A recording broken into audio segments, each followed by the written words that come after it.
Instead, it showcases an ambitious illustrated manuscript created for the royal court of Banaras. Spanning from 1796 to 1814, this manuscript of Tulsidas' Ramcharitmanas involved several artists from different schools over 18 years. The exhibition presents nearly 80 pages from this manuscript, exploring the historical context, the diversity of artists involved, and the narratives they crafted for this significant artistic endeavor. Aparna and Vikram will highlight some of the captivating narratives from Tulsidas' Ramcharitmanas as depicted in these folios. They will compare these narratives with other versions of the Ramayana, noting similarities and differences. Storytellers have played a crucial role in preserving and spreading various stories from the Ramayana, with many passed down through oral traditions and later added to contemporary versions of the text. Even in the Book of Gold, the artists worked together with Ramayana scholars, storytellers, and theatre artists, and even went to watch Ramlila performances to ensure the authenticity of Ram's story. Thus, while the script is based on Tulsidas' Ramcharitmanas, the folios may also have the elements of other versions of Ramayana. Now, without any further delay, let's welcome Aparna and Vikram on stage for their performance. Before we begin, please remember to silence your phones to avoid interruptions during the performance. Thank you. So hi, good evening, welcome. I'm Aparna Jaishankar. And I'm Vikram Sridhar. So welcome for an hour of stories on the Ramayana. You could come a little closer if you would like. We promise we don't ask questions. It's just that we can see your faces and it's easier. The lights are on our face, that's why. So yes, so the moment, we think of Ramayana, what is the first author that you think of? His name also starts with the same letter as my name, Valmiki. Nice, huh? And for the first story, I'm going to take you to a city that's near Bangalore that all of us have visited at some point of time, Mysore. And if you go to Mysore, you will have definitely gone to the zoo in Mysore.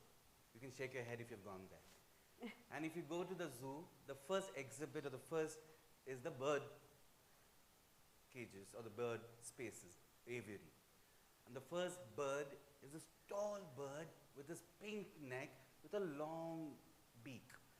And you go a little closer, the English word says it's a stork.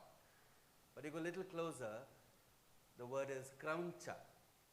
And that's the krauncha bird that goes back to Valmiki because that was a bird that he saw because he was thinking how to start writing a complex story and was looking at these two birds. It's month of February, and these two birds were the male krauncha bird and the female krauncha bird. And suddenly he saw an arrow piercing through the male krauncha bird and the female krauncha bird was sad. And in that moment he uttered the first line, seeing that, and that became the meter of the Valmiki Ramayana. The Ramayana of Valmiki itself starts with a bird. And if you're talking about birds and vultures, then the greatest king of all vultures, Garuda, it's after all Rama's story. So Garuda heard Valmiki's Ramayana and was suddenly in doubt. I saved Rama and Lakshmana during the war. Rama is supposed to be our savior. I saved him. Am I not greater than Rama? Is that what the story is all about? And he didn't have the courage to go and ask Vishnu himself, am I greater than you? So what he did is he roamed around, he asked a few sages, and then he went to Shiva because Shiva was telling the story to Parvati. Shiva being Shiva dismissed him, I'm very busy, I cannot listen to you right now. Why don't you go listen to my assistant? There's a sage. So Garuda was, okay, I'm going to meet a sage and I'm going to listen to a story from a revered one. And he was the king of birds, he was Garuda, and he saw a crow, a mere crow, scavenger crow, supposed to be a sage. And Garuda was in dilemma, do I ask, do I not ask? And he said he really wanted to know if he was greater than Vishnu. So he bowed before the crow and asked, who are you? He says, I'm Kaka Bhushandi. I've been cursed to be a crow. And that curse is a blessing to me because as a crow, I could travel far and wide, and I have collected 11 versions of the Ramayana. Which version would you like to listen to? So Garuda says, which version where I save Rama and Lakshmana, so am I greater? Can you just Tell me whichever version has that answer. It's okay. For that, you need to first go a little back in time as to when Rama, Lakshmana and Sita are exiled and their life in the forest. But to go to the forest, they have to cross the Ganga. And as Rama and Lakshmana and Sita pack their bags, change clothes, and get into an ascetic clothes, they travel and they reach the bank of the Ganga, but they have to cross the Ganga, which means they need a ferry and they need someone to ferry them. And as they cross the land and reach the banks, the news has gone to the head of the Beals. The head of the Beals has been hearing about Rama, Sita and Lakshmana and knows how they look, knows how they hear, but he has never seen them, and the news goes to him that they've arrived. And this was Guhan. And Guhan, the head of Beals, was waiting to meet Rama, and especially if you want to meet somebody that you heard so much, you don't go empty-handed, do you? And so he wanted to give Rama the best of best, the highest of highest, and the best of best. And so he, in that moment, searches and goes from mountain to mountain and searches for the best honey that he could gather from the hills. And the tastiest honey, and he goes and sees those bees flying and flying and flying, moving from here and there and here, and he knows that the bees on the topmost mountain, the most difficult honey is the most tastiest honey, and he takes them in one hand. And then he knows he's gone to the top, and then it's also the water. So he has to find what is the best in the water. And in the water, the best that he could find was the fish. And the fish is not on the surface, the fish is in the bottommost part. So he goes to the bottom of the water and collects the best fish. So with honey and fish, he's excited to meet Rama. And he goes and he sees, oh, that's Lakshmana. Because he couldn't differentiate between Rama and Lakshmana, because you see the brothers in the Ramayana look very similar. There are many brothers in the Ramayana. We'll come to one brother a little later. And when he sees Lakshmana, he's so overwhelmed. He starts talking to Lakshmana, saying, I've been dreaming of you. I've been wanting to meet you. Blah, blah, blah. Lakshmana says, stop. The man you wanted to meet is not me. He's inside. And he goes inside and he offers Rama, with no words, he offers him honey and fish. Now Rama looks at it and says, and he thinks of the best of words. He chooses the best of words. And the best of words he says is, we have chosen an ascetic life, which means we have to only feed on fruits and roots. And you see, our dress comes from the kusha grass and the skin of the antelope. We are no longer, we don't eat the food that we used to eat. But Guha is overwhelmed because Rama has spoken the truth. And Guhan continues by saying, Rama, what do you want? And Rama says, you see, you have a boat, and in the boat we need to go to the other side. We need to go to the forest. We need to explore the forest, the Chitrakuta and other Panchavati and other forest. And our story goes from the other side. And Guhan says, but Rama, you know your legs are very powerful. The moment your leg even touches a stone, it turns into a woman. And my boat, I'm a poor boatsman, so bless me and don't turn my boat into anything else. Just leave it as a boat. And Rama looks at him in his eye. And Rama looks at him in his eye and say, and there's a brotherly feeling that comes to Rama. And Guhan gets the boat ready, and Rama, Lakshmana, Sita are all seated in it, and with utmost care, he takes them. It's like riding a bike with your mother and father or your brother. It's not the same as we drive the car or a bike alone. That care that he had for Rama and Lakshmana. And he took them slowly in the ferry. He took them slowly and slowly and slowly and slowly. And the news has spread that Rama and Lakshmana and Sita are coming into the forest side of the Ganga. And as they move, he drops them on the other side. But there is a certain angst in Guhan, and he says, Rama, why don't you just stay here itself? Don't go inside, because this is also a forest, so that I can have your darshan, I can keep seeing you all the time. Yeah, he was a little selfish. But Rama again chooses the best of words. And he says to Guhan, separation is a seed for a long-term relationship. Separation is a seed for a long-term relationship and commitment. Separation is important. So now is the time that we are going to separate, but we will meet again. And when he looks at Guhan now, his hand embraces Guhan. And he embraces Guhan and hugs him. And when you hug somebody that you deeply care and love, your eyes will not be open. And in images that you see of Rama embracing Guhan, the eyes of Guhan will close. The eyes of Rama will close. And they say there were 4 brothers, but with this hug, they became Aivaravar. They became 5 brothers. And Guhan became the 5th brother. No words. And Guhan stood and saw Rama, Sita and Lakshmana move into the forest.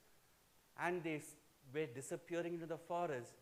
And Guhan had, but he had to get back to his boat. He got back into his boat.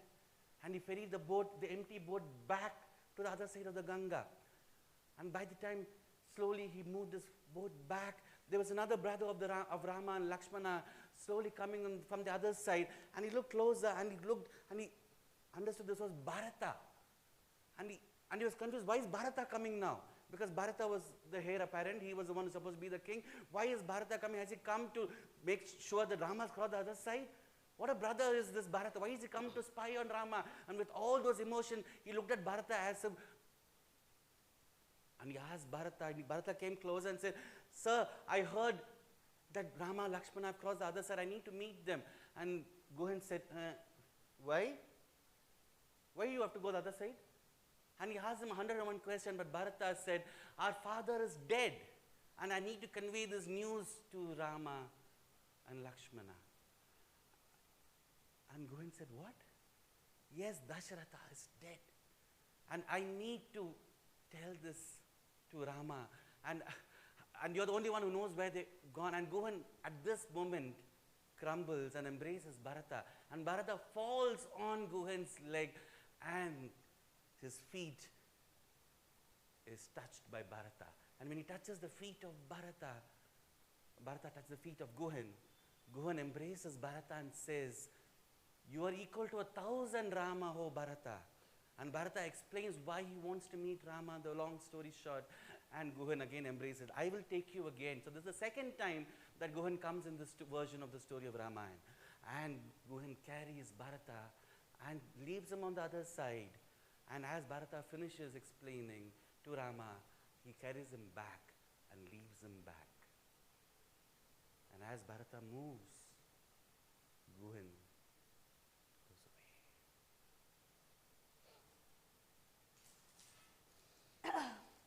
Rama realizes that as long as they are in the periphery of the forest, not very deep, people are going to constantly try and come and meet him.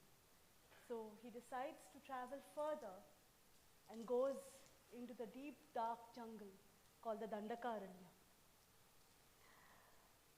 So one day in this forest, Rama is hiding behind a tree, alert.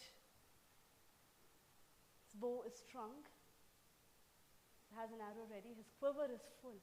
He's not making a single sound. He's waiting for sounds around him because he knows how dangerous Dandakaranya is. It's known to be, there are people with ill intent living there. There are Rakshasas there. There are people who eat humans there.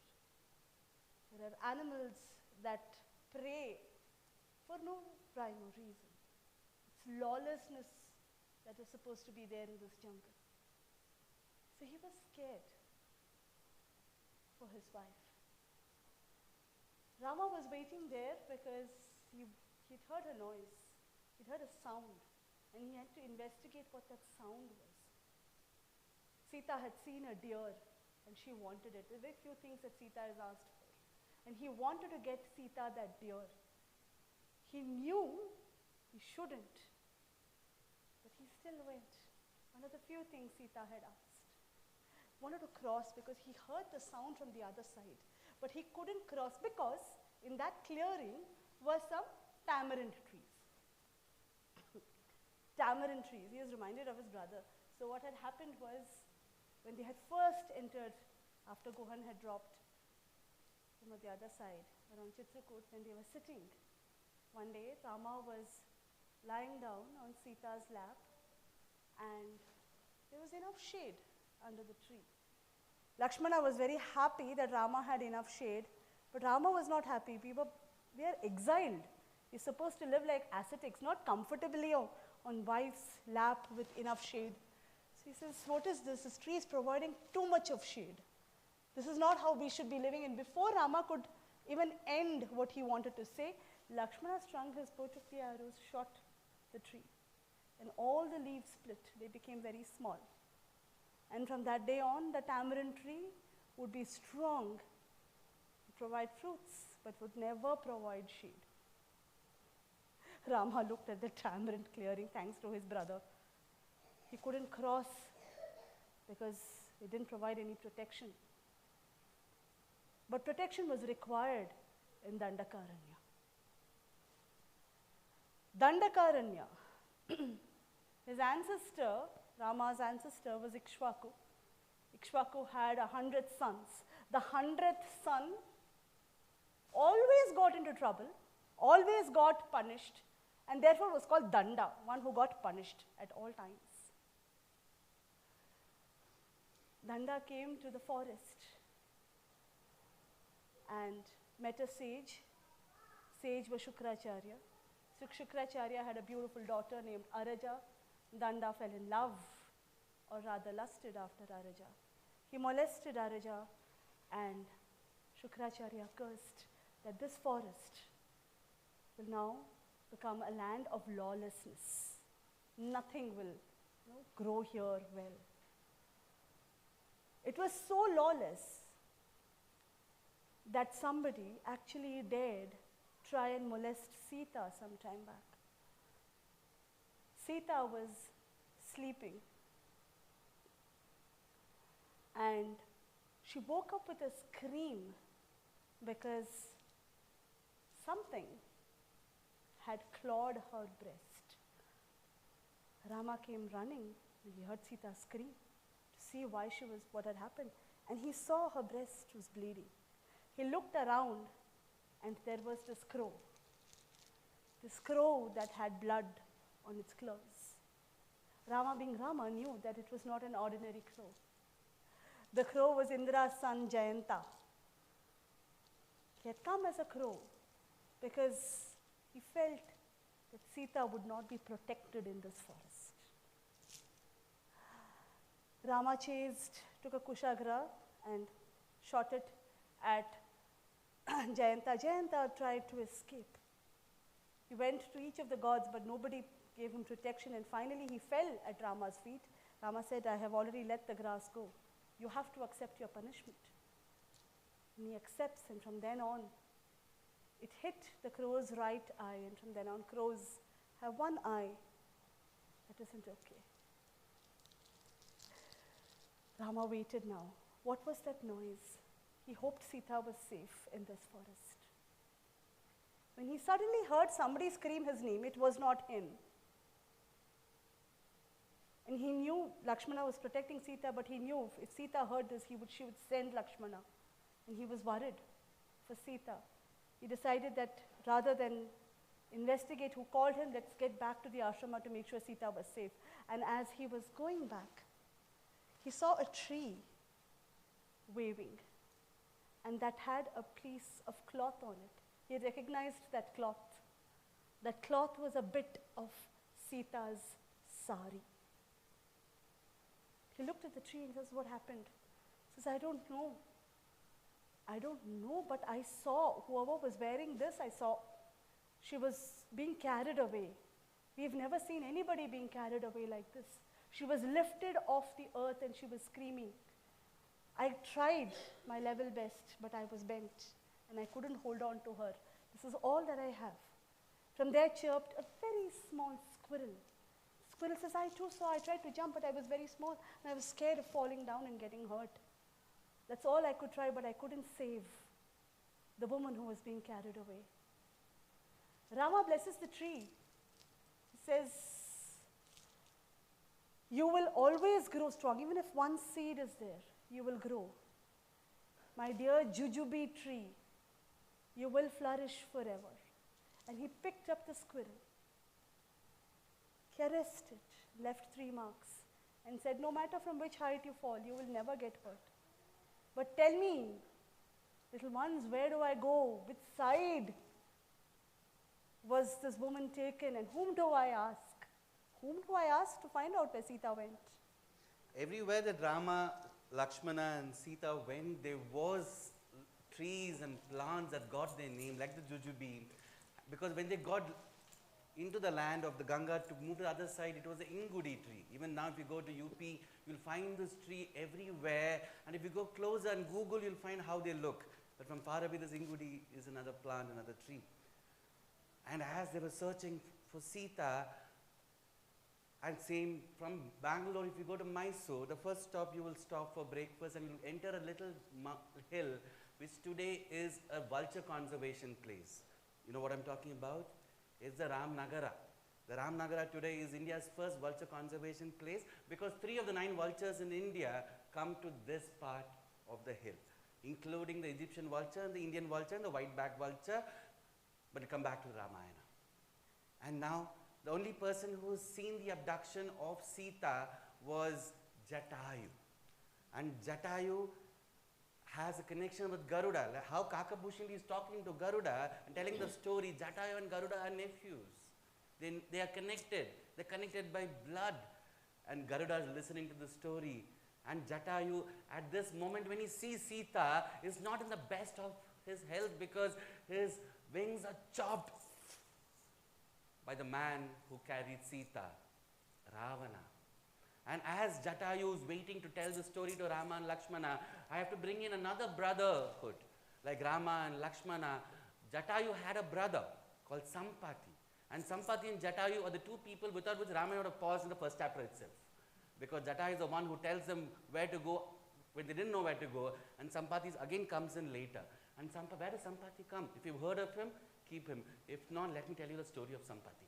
And a little bit forward, when Hanuman and the Vanarasena and Jambavan are searching where Sita has been abducted, they come to a deadlock of land because they see water on the other side. And that's where Sampati, who has no wings, who's also the vulture, comes and wriggles and comes, and they all think that Sampati is another Asura, and they start telling the Asura that, why are you stopping us, go away, go away. And somebody says, shh, who are you? And Hanuman tells the story, and in the story he utters the word Jatayu. And the moment Sampati hears the word Jatayu, something in him starts pouring because Jatayu was his brother. Yes, was, because Jatayu is no more. And Sampati asks, tell me the story of Jatayu, how did Jatayu die? And then there's a backstory of the explained to Sampati. But they ask, how are you related to Jatayu and why are you so emotional Jatayu? And Sampati says, once upon a time, we were just naughty 2 children and Jatayu was the most naughty child that you could have seen. And Jatayu used to get up every day and fly to the sun and wanted to touch. One day, the running race was to the sun, and as Jatayu went up and up and up and up, he was about to be burnt by the sun. I went above Jatayu and covered Jatayu, and my wings got burnt, and I fell down, and Jatayu came, and from that day onwards, I've never seen Jatayu. And this is the first time you all are telling me about my own brother, so thank you for sharing this information to me. And Sampati says, you have to cross this water to go to the island country of Lanka, and that is where Sita is. And as they come back to Jatayu's story, and again, our Sampati asks, but what happened to Jatayu after the death? Was he given a good after rite? Was he cremated properly? What happened? Who did the last rites? And they said, you don't worry, the last rites was done because it was done by Rama, and for that they say another story. Because Jatayu was also the friend of Dasharatha, because when Rama and Lakshmana meet Jatayu, and they also think that Jatayu is an Asura, Jatayu says, no, you don't have to be afraid because I'm the friend of your father. And they said, what? Yes, I know your father, I know Dasharatha. And that's when Rama and Lakshmana again tells Jatayu, but our father is no more. And Jatayu is in his weakest of senses, and he says what happened, and they tell the entire story, how they landed from Ayodhya to Chitrakuta to Dandakaranya. And Jatayu says, your father and me, And he reminisces the story long, long ago, so long ago, once when entire Ayodhya was hit by drought. And Dasharatha was asking everybody, why was this drought? What has happened to Ayodhya? And the reason came that Shani had cursed the entire Ayodhya of a drought. And Dasharatha was furious, and Dasharatha took his chariot and got into the chariot and went right to Shani to question Shani, why have you done this to my land?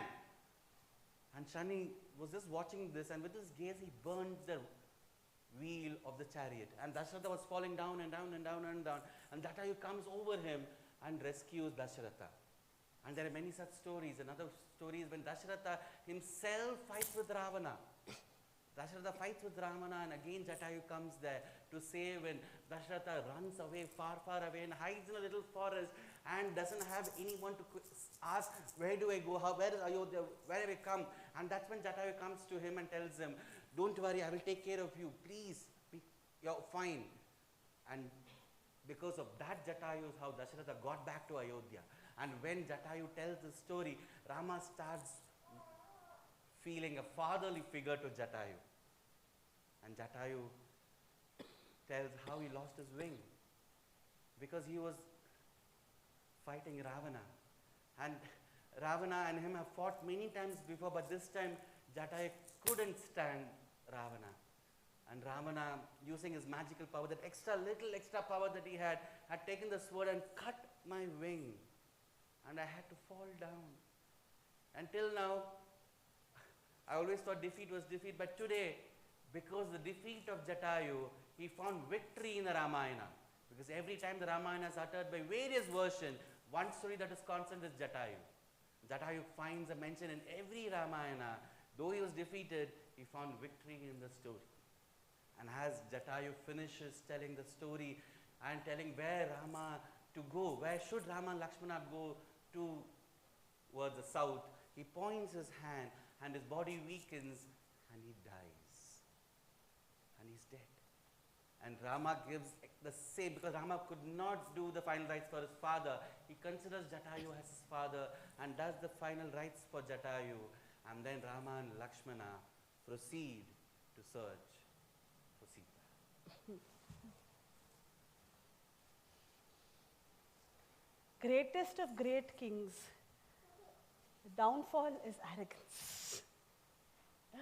Hanuman goes as a messenger of peace, but Ravana sends him off. The great war ensues. Ravana's son, Meghnad or Indrajit is sent. Indrajit manages, he has an Nagastra that manages to wrap around Rama and Lakshmana. For a moment, Rama and Lakshmana are incapacitated. And that is where Garuda comes, plucks the snakes away, serpents away. Rama and Lakshmana are immediately freed and they get back to battle. But that one help of Garuda, that's why he's been flying around asking Kakabhushan doubts. The battle ensues. Meghnad realizes that he will have to do some penance and come back and only then fight with Rama and Lakshmana. He will not be able to do it in this current form. So he goes for penance, he comes back with vigor, renewed energy. That day in the battlefield, it was chaotic. Vanaras were killed. Felt like Rama was losing. And just before sunset, there was a hush across the battlefield. For Meghnad had managed to hurt Lakshmana. Lakshmana had fallen.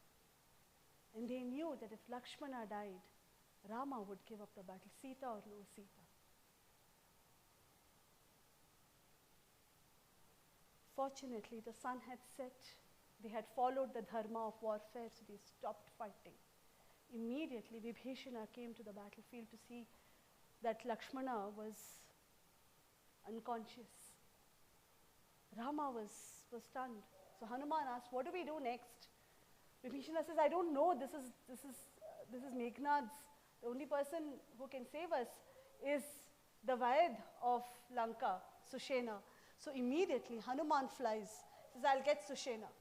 Now he doesn't have the time to go and explain things to Sushena. Hanuman being Hanuman just lifts Sushena's house and brings it to the battlefield and says, please help.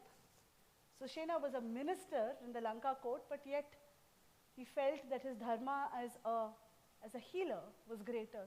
He has a look at Lakshmana and he says, you need some specific herbs that do not grow here.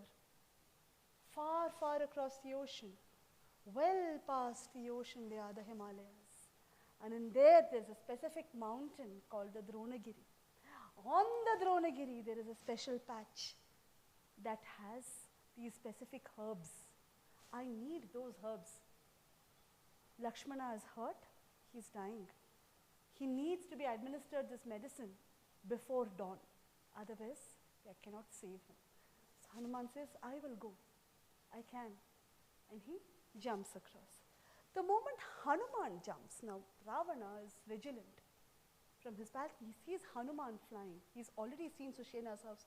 He realizes that Sushena has given a solution. So he calls another minister of his called Kalnimi and says, you need to stop Hanuman. By now, Kalnimi, like most ministers in his court, are a little wary of Rama's army. And they say, we have abducted a woman. And they are in the right. And you've seen the havoc that they are causing. You've seen, why do we want to do this? Let's just finish the war. Ravana gives him an ultimatum. Either you die right now, I'll kill you. Or you go and stop Hanuman. He says it's better to die with Hanuman than with Ravana right now. So he goes faster than Hanuman. He reaches Dronagiri and disguises himself as an old woman. Now Hanuman is approaching. He doesn't know where Dronagiri is. And he is approaching and he wants to make sure that Kalnimi wants to make sure that Hanuman doesn't go anywhere. So he starts singing Rama's praises. The moment he hears Rama's praises, Hanuman comes down because such a great Rama Bhakt. He sits and Kalnimi, as an old woman, is constantly telling stories of Rama. Hanuman is engrossed. But Kalnimi does not know Rama so much. He's described like, his arms are like this, his eye is lotus-faced, he's so compassionate. What more? He doesn't know enough stories. So then he says, I have a better story. Would you like to listen to that? So Hanuman says, no, is it about, I have to go. No, it's a Rama story. But it's the greatest Rama story. He says, of course I want to listen to it. He says, no, this is a very pure story. You go have a bath and come. Go to the river, take a dip and come. Only then I can tell you. Kalnimi is buying time because he doesn't know stories. He goes into the river, there is a crocodile there. The crocodile grabs hold of Hanuman. Hanuman kills the crocodile. All magical stories, crocodile is never a crocodile, it turns into an apsara. She says, thank you for liberating my life. That is not an old woman, that is actually Lanka's minister, Kal. Comes back, doesn't tell the old woman that he knows. He starts the moment the old woman starts, say something. He says, I know you are Kalnimi. Transforms into Kalnimi. Hanuman wants to kill Kalnimi. So he hurts him.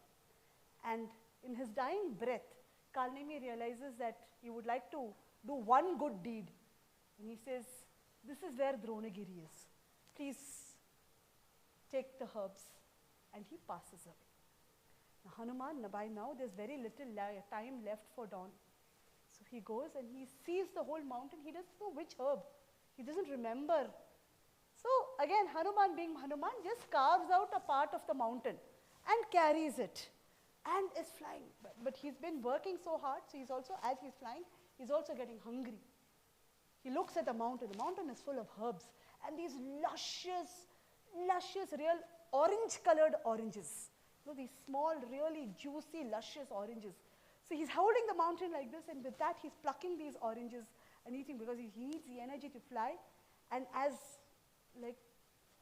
also shows very normal human science, he doesn't like the pips or the seeds of the oranges, so he spits it down. He spits it down, and with that he spits some herbs because as he's plucking what he doesn't like, he just keeps throwing it down.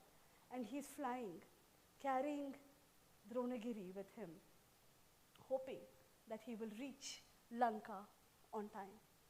He manages to reach Lanka. Sushena makes the herb concoction, gives it to Lakshmana, and Lakshmana is revived. He also knows, as he was tells Rama, as I was carrying, it's just one problem. This is what, says those people there were very angry that I carried, that tore the mountain. It is their Parbat Deb, it seems. And they have said that they will never look at a monkey or worship a monkey anymore. I just want to keep you informed about it, that's all, it's okay. But I just wanted to let you know that this is what is happening. Lakshmana is revived. The war ensues the next day. Predictably, as we all know, Rama and Ravana come face to face. Vibhishana advises Rama that there's no point using just the Brahmastra on him. Before you use the Brahmastra, he has a blessing from Brahma, Lord Brahma, and he has nectar, the exhaler of life, in his navel, in his nabhi. So first dry that out and then use the Brahmastra. Rama was, as a king, was not very arrogant, so he listens to Vibhishana. He first shoots at the navel, sucks out the exhaler, and then uses the Brahmastra, and Ravana finally falls dead. Ravana, the greatest king of Lanka, falls dead because of his arrogance. What about his wife? She was a chaste, virtuous woman.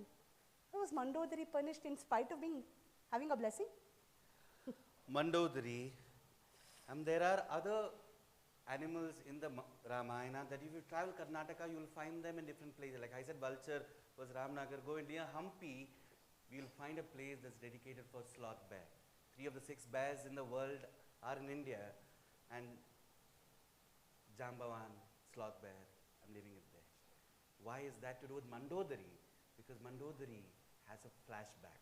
You all have flashback, long ago, so long ago, once upon a time, there was a sage. And the sage was leading a very, very, very, very sagic life. And every day he used to meditate, every day he used to do his penance, he used to get up in the morning, and he used to have a frog. And this frog replicated the sage. If the sage meditated, the frog also meditated. If the sage sang, the frog also sang. If the sage slept, frog also slept. And that's all that is. Very simple, right? No, you don't have to take decision. You just have to follow the lead. And this frog one day, I was looking at the sage, and the sage was meditating and was amazed at the sage with an open mouth. Ah. And that's when, and regularly after meditation, the sage takes a bowl of milk and slurps it down and wipes his mouth. But today, the bowl was there, the milk was there, and as the frog was looking at the sage, the frog saw a snake slithering into the bowl of milk. Generally, frogs are afraid of snake. But here, the frog is afraid of what will the snake do to the sage. And so the frog looks at the snake going in and in and in and in. And you see certain sounds when they make, you don't want to, is it sound or noise? I'm leaving it there. Somebody's sound is somebody's noise, somebody's noise, sound. And the frog looked at the snake going into the milk and was very quiet, because if it immediately gives that sound, the sage will open the eyes, and you know what happens when sage open the eyes, what words will come, what will they do. And so the frog was meditating by watching the sage. And the sage finished meditating and opened his eyes and was about to take the bowl of milk when the frog jumped and fell into the milk. You can see how trajectory motion happens with frog jumping, and the frog went full 45 degrees and fell into it, and the sage was furious. How can my own frog do this to me? And with that, he was about to curse the frog, and when he saw frog color changed into blue-green. Blue is green, greenish blue, that particular color. Frog, milk, and he looked inside. He found the snake inside. The snake slithered out, and the frog smiled at him. And now the sage, who was about to curse, wanted to give a boon to the same frog. And you see, in the Ramayana, there is a very beautiful relationship between humans and animals, and there is an understanding without language. And here the sage has always understood the frog, and the frog always wanted to be a beautiful maiden. And not only a beautiful maiden, also wanted to get married to a very, very, very learned man. Ek maar do tukda. And so the sage knew this was a time to give the boon, and so blessed the frog to become, and at the same time he also knew that something was happening in Lanka, and there was Ravana who was looking at Parvati and wanting Parvati. He wanted to put a stop to that. And so he made the frog look similar to Parvati and created the frog into Mandodari, Manduka. And she became Manduka, became Mandodari, and Mandodari got married to Ravana. But in the end, she yearned and she got the boon of a learned man, but what she didn't ask for a boon was happiness. But what about Sita? What boon did she ask? Did she get what she wanted? So, after Ravana's funeral rites, Vibhishana is crowned, and now Rama wants to get back to Ayodhya fast. 14 years, just going to, it's almost over. So Vibhishana says, please take the Pushpaka Vimana.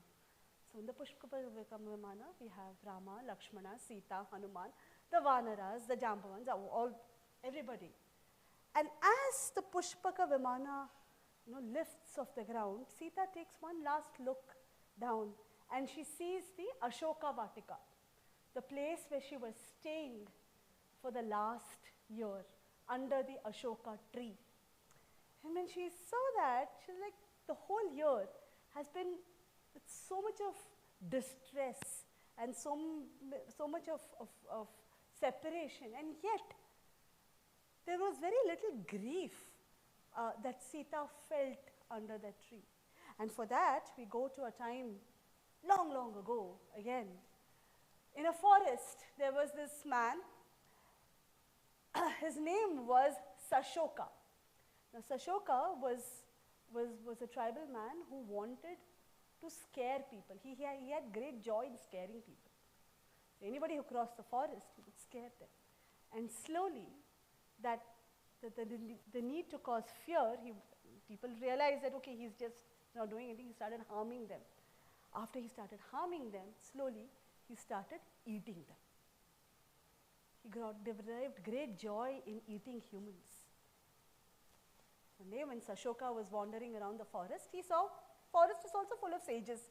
So there's this sage sitting under a tree, absolutely peaceful meditation. And he looks at it and his unwrinkled face. And he seems to be so calm and peaceful, like there is no worry for him. And he just goes and sits next to him, observing him, like, I want that kind of peace. I want to be as calm as that. Sage, he's wondering that, it's like the sage's face is full of like a bright as a sun. The sage opens his eyes, and then Sashoka feels that even their eyes are like, oceans of compassion. And immediately he confesses, like, this is what I have been doing, please forgive me. I want to provide that kind of peace. So sage smiles, says, you've realized your mistake. With my powers I can bless you. You can't, definitely not in this janma, and definitely not as a human, can you provide that kind of peace for anybody. But I will bless you, that in your next birth, you will be a tree that provides serenity, calm to anybody who sits under you. And you will be named one who removes Shoka, Ashoka.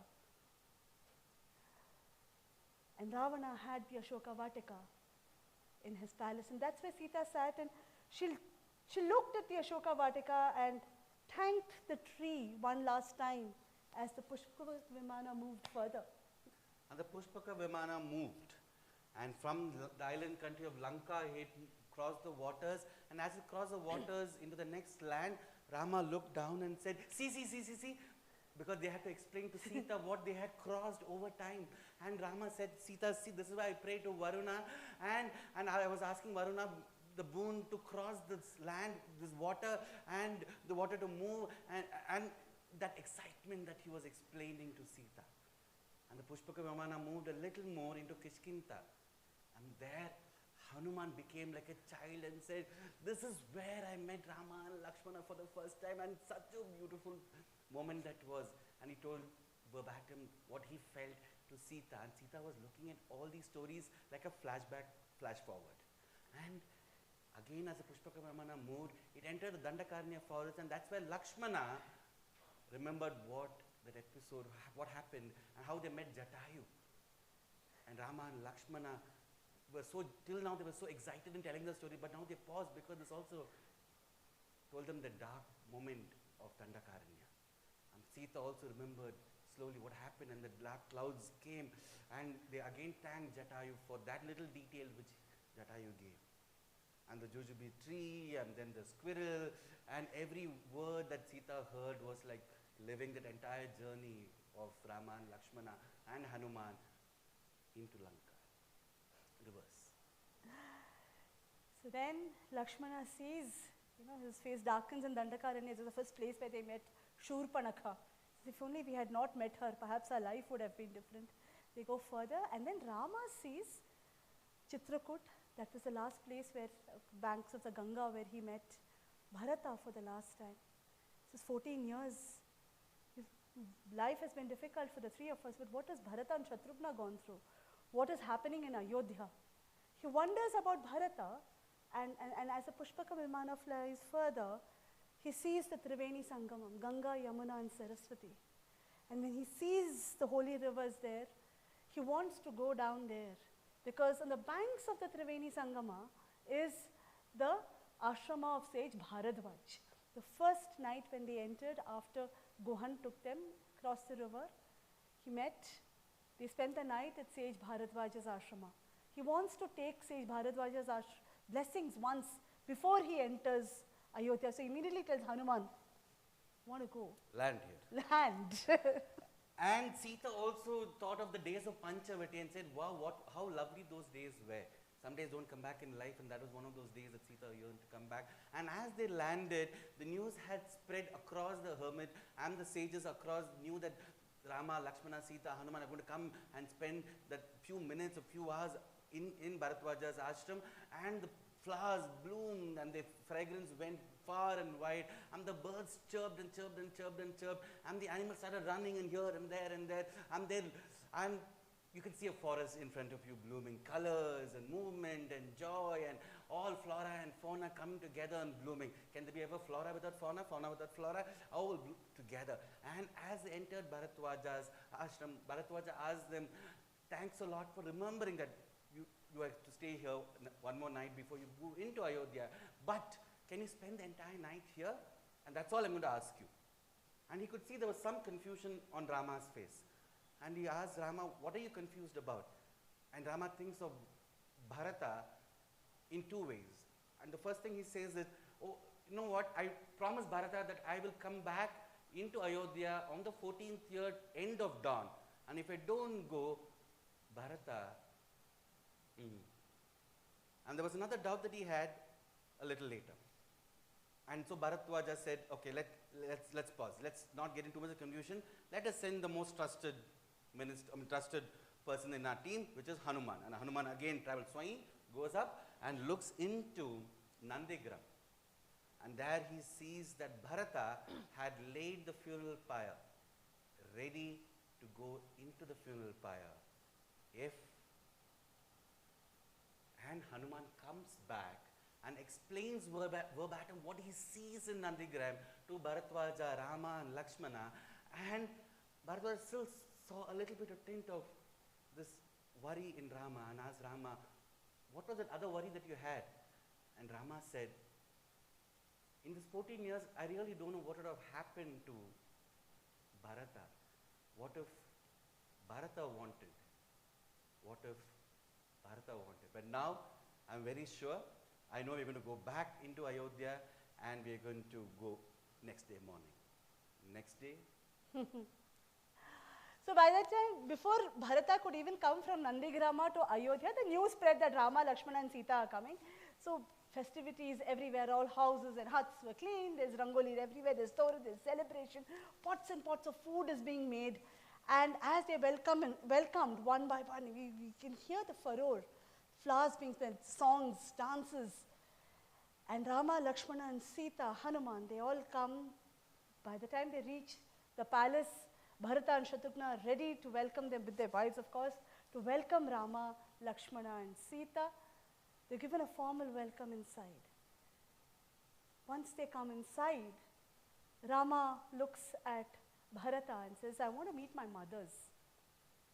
So he's taken to a chamber where Kaushalya and Sumitra are there. So he goes, falls at their feet, he falls at Kaushalya's feet, found blessed, falls at Sumitra's feet. He's blessed and he looks at Bharata and he says, I want to meet my mother. He realizes he's asking for Kaikeyi. Bharata had not met his mother Kaikeyi in 14 years. Kaikeyi is sent word. She enters the chamber.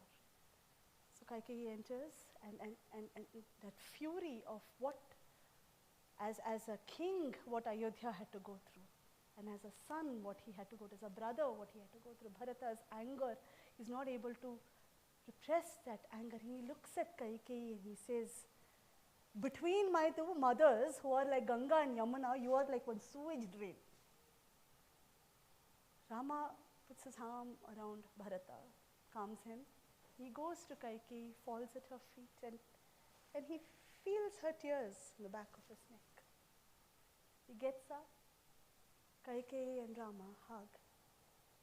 For they're the only two people who know the truth. Dasharatha had a curse that he will die of Putra Shoka.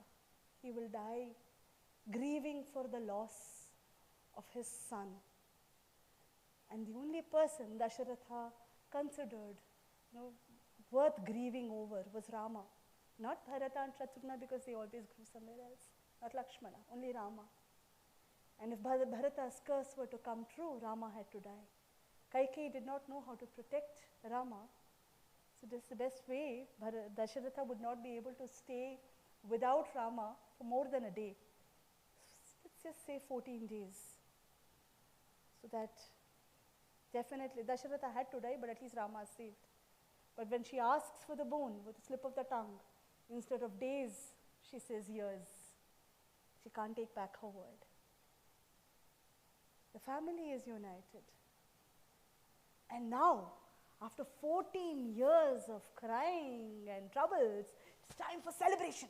Yes, and the entire country is ready. Invitation goes to the birds, goes to the animals, goes to every being in Ayodhya and the entire kingdom, and everybody is rejoicing. There are musicians, there are storytellers, there are dancers, and there's not a single person who's not got an invitation. Everybody arrives in Ayodhya for.